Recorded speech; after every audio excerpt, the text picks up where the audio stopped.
भाई once again स्वागत है आपका एक और फ्रेश वीडियो में। एक बार फिर से आपके लेकर आए हैं क्रिकेट वर्ल्ड की कुछ बहुत ही बड़ी और कुछ बहुत ही इंपॉर्टेंट अपडेट्स। सबसे पहली जो अपडेट है वो भाई थोड़ी सी शॉकिंग तो नहीं है, लेकिन भाई यहां पर एक खुशखबरी जरूर छुपी हुई है, क्योंकि कल के दिन श्रेयस अय्यर और रवि बिश्नोई को यहां पर ऐड कर दिया गया है इंडिया के स्क्वाड में। T20 सीरीज जो कि न्यूजीलैंड के खिलाफ होनी है, अय्यर ने रिप्लेस करा है तिलक वर्मा को, जो इस समय सर्जरी करवा रहे हैं। पहले 3 T20 मैचेस के लिए अय्यर को शामिल करा गया है, शायद 3 T20 मैचेस के बाद तिलक वर्मा यहां पर रिटर्न कर सकते हैं। वहीं सुंदर की जगह 5 T20 मैचेस के लिए रवि बिश्नोई का यहां पर T20 टीम में कमबैक हुआ है। और कसम से भाई मेरे को बहुत ज्यादा खुशी हुई अय्यर का नाम यहां पर देख के। मुझे उम्मीद नहीं थी कि अब ये लोग T20 टीम में अय्यर का रिटर्न कराने के बारे में सोचेंगे, लेकिन जिस तरीके से बंदे ने आईपीएल परफॉर्म करा था as a captain, as a player, वो बंदा भाई जगह डिजर्व करता था। उम्मीद करते हैं कि ये जो एज अ रिप्लेसमेंट यहां पर तिलक वर्मा की जगह शामिल हुए हैं, वो इन 3 T20 मैचेस में कुछ ऐसा गर्दा मचाएं कि अपनी इस टेम्पररी जगह को परमानेंट कर लें। आप लोग को क्या लगता है, क्या श्रेयस अय्यर को T20 वर्ल्ड कप के स्क्वाड में भी शामिल करना चाहिए आने वाले वक्त में? क्या आप अय्यर को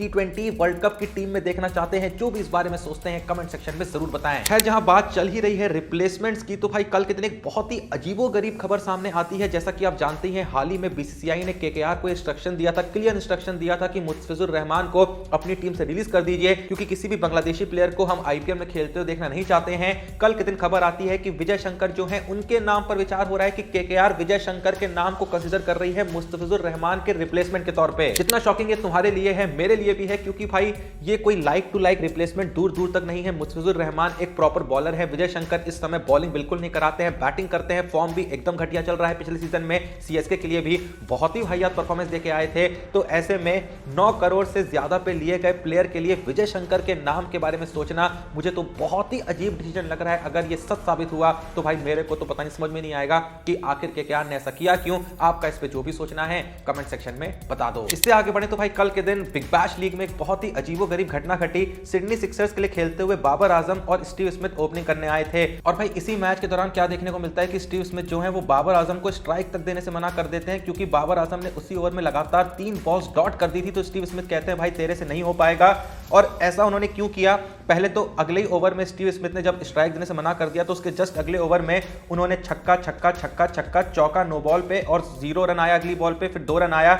यानी उन्होंने भाई पूरा ओवर वसूल दिया, और वो समझ गए थे भाई अगर मुझे हिटिंग करनी है तो इस बंदे को तो स्ट्राइक नहीं देनी होगी। और ये सत्य है, क्योंकि भाई सिडनी सिक्सर्स के लिए जैसा मैंने कहा ओपनिंग करने बाबर आजम स्टीव स्मिथ आए थे, जहां स्टीव स्मिथ ने 42 बॉलों पे 100 रन जड़ दिए थे, 5 चौके 9 छक्कों के साथ 238 की स्ट्राइक रेट रखते हुए। वहीं बाबर आजम दूसरे एंड पे खड़े हुए 39 बॉल पे मात्र 47 रन बनाते हैं, 7 चौके 120 की स्ट्राइक रेट के साथ। इतना अंतर था दोनों ओपनर्स की भाई स्ट्राइक रेट में, और इसीलिए स्टीव स्मिथ समझ गए कि भाई गलती हो गई है इस बंदे को टीम में लेकर। और मैं आज भी सोच के इस बात पे मुस्कुरा उठता हूं कि एक वक्त था लोग कहते थे कि भाई बाबर आजम जो है अगला विराट कोहली है।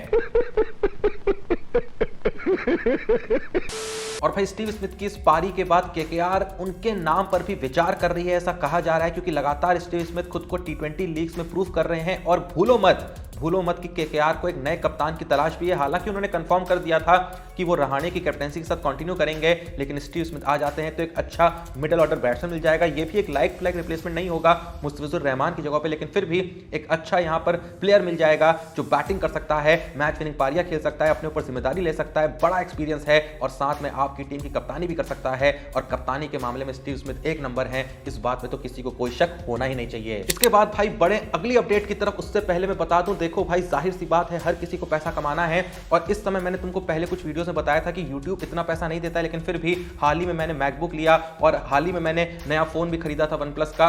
तो भाई अगर तुम सोच रहे हो कि ये मैं थोड़े बहुत पैसे जो as a passive income generate कर पाता हूं, कैसे जनरेट करता हूं, एक लिंक मैंने पिन कमेंट में डाला है, जाके चेकआउट कर सकते हो कि कैसे मैं part time passive income generate करता हूं, तो तुमको समझ आ जाएगा कि कैसे करता हूं। खैर चले अपनी अगली अपडेट की तरफ। तो भाई देखो, इस समय इंडियन टीम में कई प्लेयरों के बारे में हम बात करते हैं, फिर चाहे वो रोहित शर्मा हो, फिर चाहे वो विराट कोहली हो, लेकिन भाई केएल राहुल के बारे में बहुत कम बातें होती हैं। और उस बंदे के बारे में कई बार कह चुका हूं कि ये बहुत ही अंडररेटेड है। ये इस समय वन ऑफ द इंडिया का लेजेंड है।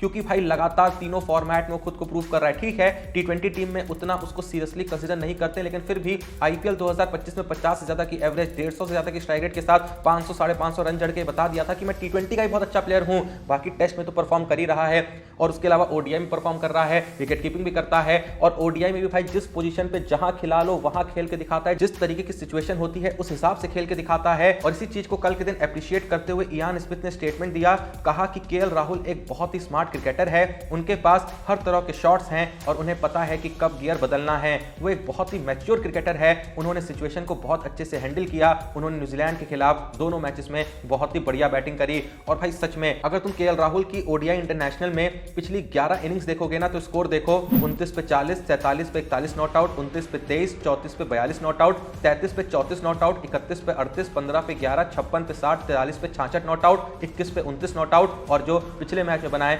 92 पे 112 not out. Most of the matches से बंदा नॉट आउट रहा है। और अगर तुम्हें ये स्कोर छोटे लग रहे हैं ना तो भाई ये स्कोर्स 5वीं 6ठी पोजीशन पे बैटिंग करते हुए आए हैं, कई बार सिर्फ 10-12 ओवर्स रहते थे, वहां भी बंदा भाई डिलीवर करके गया है। तो इसीलिए भाई केएल राहुल के नाम को ना इग्नोर नहीं करना चाहिए, केएल राहुल की इन पारियों को 100% एप्रिशिएट करना ही करना चाहिए। फिर आप लोग को क्या लगता है कि क्या आज भी केएल राहुल एक अंडररेटेड प्लेयर है? क्या उनको उस तरीके से नहीं देखा जाता है, उन नजरों से नहीं देखा जाता है, उस तरीके का उनका फैन बेस नहीं है जैसा कोहली रोहित का है? और कहीं ना कहीं एक बहुत ही अंडर एप्रिशिएटेड प्लेयर है। जो भी आपका इस बारे में ऑनेस्टली सोचना है ना भाई, हर कोई कमेंट सेक्शन में बता दो। बाकी चलते हैं आज की लास्ट अपडेट की तरफ। जैसा कि तुम्हें पता ही है कि संडे को खेला जाना है निर्णायक मैच, निर्णायक ओडीआई मैच, जो कि एक डिसाइडर मैच होने वाला है India versus New Zealand ODI series का, क्योंकि भाई 1-1 से सीरीज जो है बराबर चल रही है। ऐसे में जो भी भाई तीसरा मैच जीतेगा वो ओडीआई सीरीज का विनर बनेगा और कुछ भी करके इंडिया को ये सीरीज जीतनी होगी अगर भाई इंडिया को ये मैसेज देना है कि हम ओडीआई वर्ल्ड कप 2027 के तैयार हैं।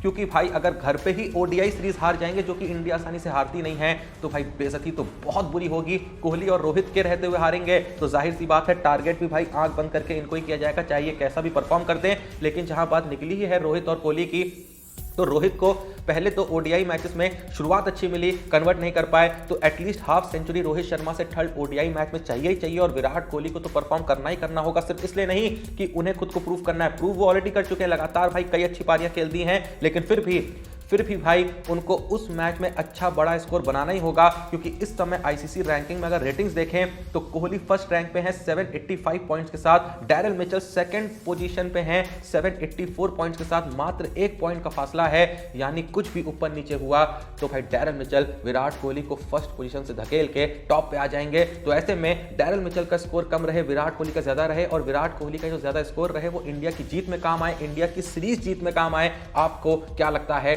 क्या कोहली फर्स्ट पोजीशन को बरकरार रखेंगे तीसरे ओडीआई मैच के खत्म होने के बाद? जो भी आप ऑनेस्टली इस बारे में सोचते हैं कमेंट सेक्शन में बताएं। बाकी जैसा मैंने कहा, भूलना नहीं पिन कमेंट से चेकआउट करना उस लिंक को जहां मैंने बताया कि कैसे मैं पार्ट टाइम पैसिव इनकम यहां पर जनरेट करके कुछ आइटम्स अपने लिए जोड़ लेता हूं, ठीक ठाक पैसा कमा लेता हूं। उसके अलावा वीडियो को लाइक करना, चैनल को सब्सक्राइब करना। मिलते हैं नेक्स्ट वीडियो में, तब तक के लिए जय हिंद, धन्यवाद।